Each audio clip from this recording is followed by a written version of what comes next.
So that one we got 0.91.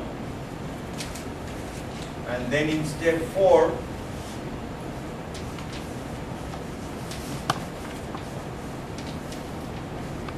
T of 10 equal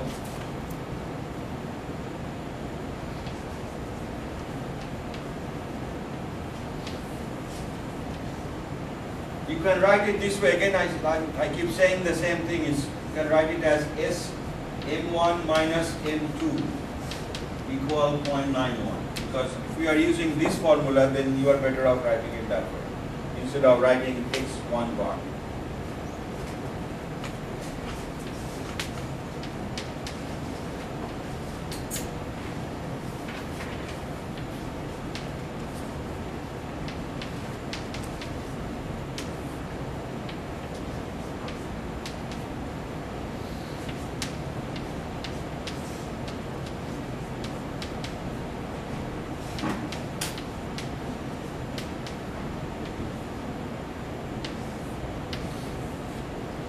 So that is the T of 10, and we have the T critical as 2.201.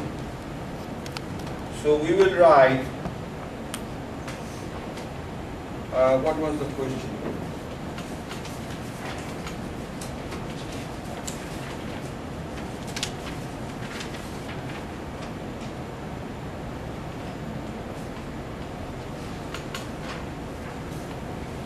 Oh. Group A listens to smooth jazz during the workday, and Group B was not exposed to the music during the workday. So the difference was Group A was exposed to smooth jazz during the work time. Group B was not exposed to smooth jazz during the workday. So based on this T of 10, we can conclude that is our step 4.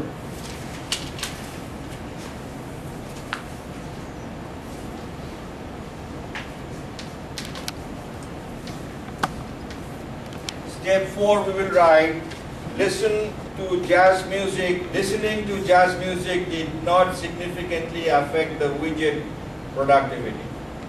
So we failed to reject H sub 0 because the T obtained was plus minus 1.58. The T obtained was less than this T critical.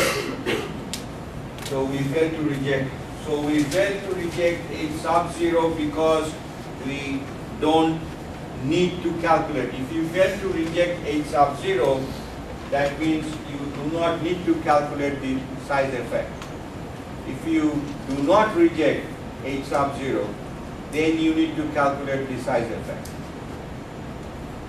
Are you guys with me? Because when you see that you are rejecting, you are not rejecting this null hypothesis. For example, if this value was higher than, let's say if this value was 2.52, then there is no way we could have rejected this null hypothesis.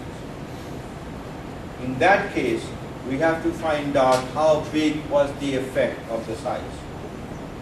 Then we will be doing this Cohen's d, that nice big formula. Otherwise, you don't have to deal with it. So one advantage in this thing is, if you are finding out that you are rejecting the null hypothesis, you don't need to calculate the Cohen's d. If you are not doing it, in other words, implicitly you are accepting the null hypothesis, then you have to calculate that nice formula to find out how big was the size effect. Was it small, medium, or large? Otherwise, you don't have to do it.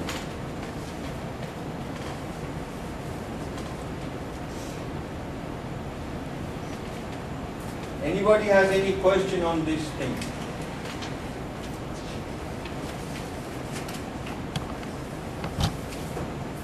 Are you guys spacing out? No? John, any question? For it? Any question, you guys? Just do these things step by step and you'll be fine. Why don't we do one calculation as in-class assignment on Tuesday, and it shouldn't take you a whole lot of time. You should be done in maximum half an hour.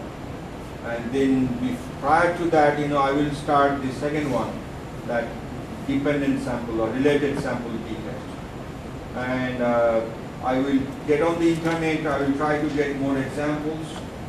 And as soon as I can find some more examples on the internet, I will send them. So you can also practice those. Sounds good? And that's about it.